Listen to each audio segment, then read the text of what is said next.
Siz oliy harbiy ta'lim muassasasi kursanti bo'lsangiz, qanday imtiyozlarga ega bo'lasiz? Avvalo, 100% davlat granti asosida ta'lim olasiz. Shuningdek, sizga o'qish davomida har oylik stipendiya ham beriladi.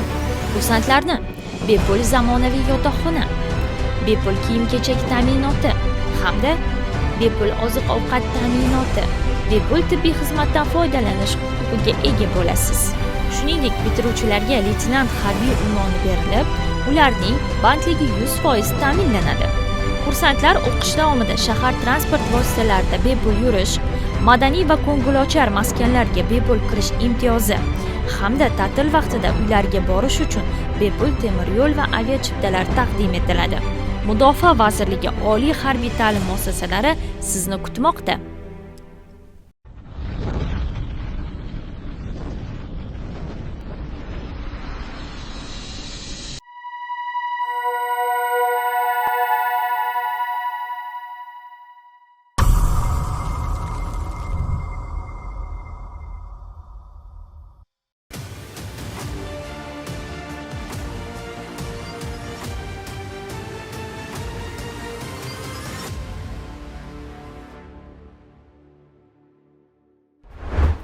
Izchil islohotlar natijasida Mudofaa vazirligining barcha harbiy ta'lim muassasalari institut maqomida markazlashgan tizimga o'tkazilib, yagona O'zbekiston Respublikasi Harbiy xavfsizlik va mudofaa universiteti tashkil etildi. Mamlakatimizning tayanch oliy harbiy ta'lim dargohi qo'shinlarimiz saflariga qo'mondonlik ofitser kadrlarini tayyorlab kelmoqda. Bu salobatli universitetning ichki muhiti haqiqiy harbiylikka xos. Tartib-qoida ustuvor, zamonaviy bilim olishga chuqurlashtirilgan shart-sharoitlar. Bir so'z bilan aytganda, zabardast va o'ktam yurt posbonlari olami.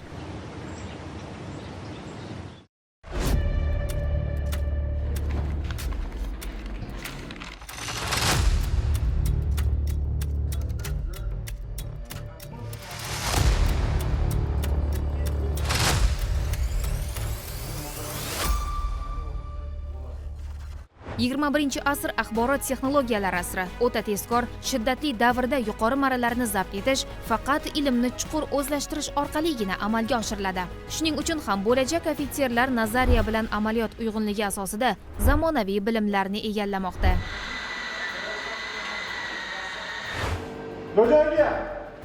Albatta, mardlik va jasurlik xalqimiz o'g'lonlariga xos fazilat. Buni o'ziga shior deb bilgan kursantlar o'quv trenajyorida amaliy ko'nikmalarni mustahkamlayapti.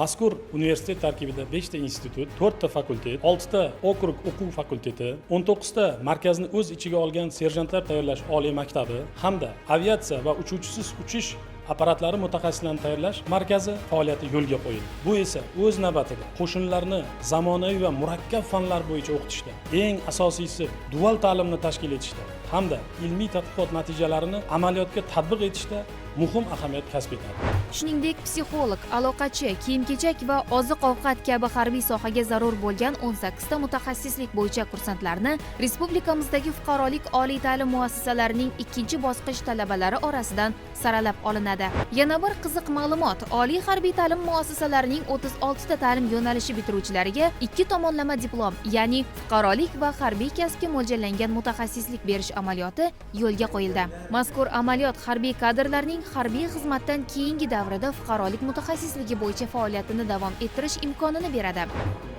Joriy o'quv yilidan oliy harbiy ta'lim muassasalarining namunali talabalari va tinglovchilari uchun Oliy bosh qo'mondon davlat stipendiyasi joriy etildi.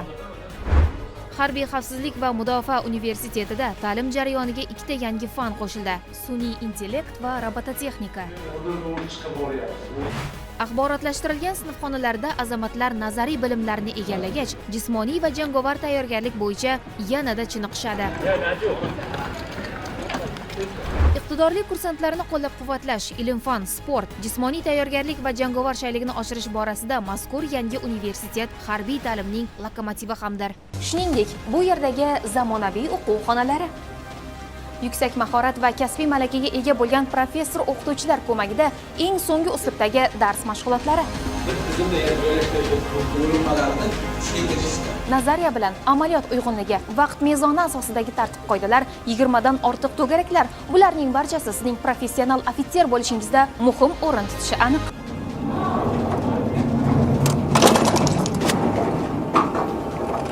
Eng muhimi bu yerda biz harbiy sohani mukammal o'rganib, bilimimizni oshiryapmiz. Men bo'sh vaqtlarimda sport bilan shug'ullanaman. O'tgan vaqt davomida men jismonan chiniqish bilan cheklanib qolmay, xalqaro sport musobaqalarida faxrli o'rinlarni qo'lga kiritdim. Dunyoda eng aziz yagona istiqlol baxsh etgan zamona